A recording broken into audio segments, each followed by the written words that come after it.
Halo teman-teman, kembali lagi dengan kami, yaitu kami dari kelompok 10 di mata kuliah kepemimpinan, yaitu dengan dosen pengampu Bapak Hendra Saputra, SE MSI.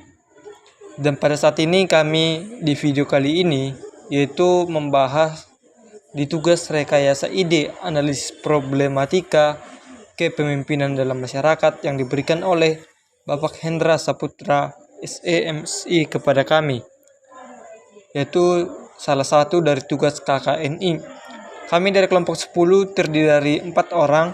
Yang pertama yaitu Grasenda Febina Boru Purba, yang kedua Joshua Tugatorop, ketiga Nurjana, keempat Sriningsi Karnance Boru Manurung. Baik teman-teman, langsung saja kita identifikasi permasalahan kepemimpinan, yaitu permasalahan sesuai tema yang dibahas. Kami membuatnya ada 4, yaitu yang pertama, hasil produksi yang tidak sesuai dengan ekspektasi. Kedua, menghindari konflik. Ketiga, kurangnya sikap rendah hati seorang pemimpin. Dan yang terakhir atau keempat, korupsi oleh pemimpin suatu kelompok. Oke, langsung saja kita masuk ke solusi dan pembahasan yang pertama, yaitu dengan saya Joshua Tugatorop. Solusi dan pembahasan pertama yaitu pada permasalahan pertama, yaitu menurut Sofyan Asauri, yaitu pada tahun 2001 bulan 11, produksi adalah kegiatan mentransformasikan masukan atau input menjadi keluaran atau output, tercakup semua aktivitas atau kegiatan menghasilkan barang dan jasa, serta kegiatan-kegiatan lain yang mendukung atau usaha untuk menghasilkan produksi tersebut. Ada beberapa faktor yang membuat pelanggan kecewa. Salah satunya ialah ketika produk yang dibeli konsumen ternyata tidak sesuai dengan ekspektasi mereka. Ini adalah masalah yang pertama. Terus, apa solusi dari permasalahan ini? Maka kami membuat solusinya adalah langkah yang paling bijak untuk diambil ialah sebuah perusahaan harus mengetahui terlebih dahulu apa yang menjadi ekspektasi pelanggan terhadap produk kita, apa yang menjadi keinginan dan kebutuhan mereka, sehingga kita dapat menentukan strategi ke depannya dan menyediakan solusi atas permasalahan dan keinginan mereka. Jika kita gagal memahami keinginan dan kebutuhan konsumen, maka ketidakpuasan akan terjadi. Demikian teman-teman, akan dilanjut oleh teman saya.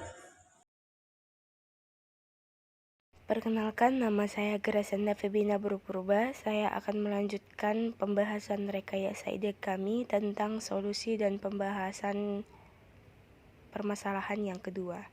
Nah, permasalahan yang kedua tadi adalah menghindari konflik. Menurut Awe Hijau, konflik didefinisikan sebagai upaya yang disengaja untuk melawan atau memaksa kehendak lain atau orang lain. Nah, menurut Kilin, konflik ialah proses sosial yang dimana individu atau kelompok mencapai tujuan mereka secara langsung menantang pihak lain dengan cara kekerasan atau ancaman kekerasan. Singkatnya dapat dikatakan bahwa konflik mengacu pada perjuangan di antara pihak yang bersaingan, berusaha untuk mencapai tujuan, berusaha untuk menghilangkan lawan dengan membuat pihak lain tidak percaya. Nah, berdasarkan beberapa pendapat yang di atas, dapat kita simpulkan bahwa konflik adalah perjuangan untuk memperoleh nilai, status, dan kekuasaan, di mana tujuan mereka tidak hanya memperoleh keuntungan, tetapi juga untuk menundukkan saingannya. Nah, solusi dari permasalahan ini yang dapat kami berikan yaitu hindari menyudutkan satu belah pihak.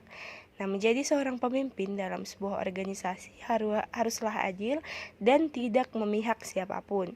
Meskipun seorang bawahan yang terlibat konflik ini menempati posisi yang tinggi seperti manajer sekalipun, lalu menjadi mediator yang bijaksana dalam mengatasi sebuah masalah. Tugas mediator adalah mendengarkan permasalahan yang terjadi dari dua belah pihak, lalu memproses informasi tersebut dan menyimpulkan secara objektif. Nah, demikian pembahasan yang dapat saya sampaikan. Selanjutnya akan dijelaskan oleh rekan saya, Saudari Nurjana. Terima kasih. Selanjutnya untuk solusi dan pembahasan permasalahan 3. Rendah hati adalah sifat yang harus dimiliki oleh seorang pemimpin. Pemimpin rendah hati adalah seorang pemimpin yang baik.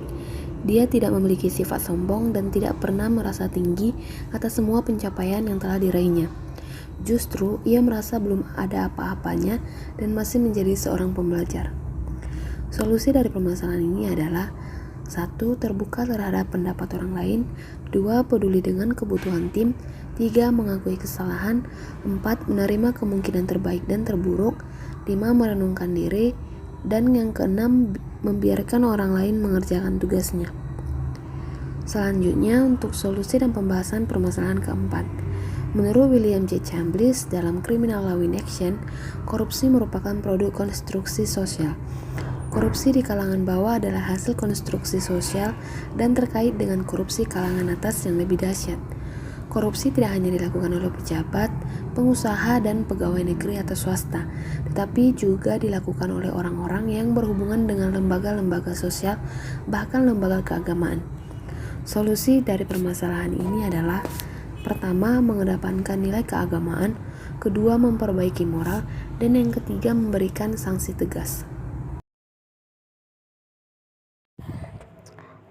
Kesimpulan dari rekayasa ide kami yaitu kepemimpinan adalah segala sesuatu yang berkaitan dengan tugas-tugas seseorang pemimpin, apa yang seharusnya dan tidak seharusnya dilakukan oleh seorang pemimpin, dan juga sifat-sifat yang harus dimiliki oleh seorang pemimpin dalam mengatasi berbagai permasalahan yang kompleks. Terdapat permasalahan yang dapat terjadi dalam kepemimpinan antara lain yaitu hasil produksi yang tidak sesuai dengan ekspektasi, menghindari konflik, kurangnya sikap rendah hati seorang pemimpin, serta korupsi oleh pemimpin suatu kelompok. Adapun beberapa solusi yang dapat dilakukan dalam menyelesaikan permasalahan-permasalahan dalam kepemimpinan adalah yaitu yang pertama dapat bertanggung jawab atas kesalahan yang dibuat, yang kedua harus bisa menjadi seorang pemimpin yang adil dan tidak memihak siapapun, dan yang ketiga serta selalu mengedepankan nilai keagamaan.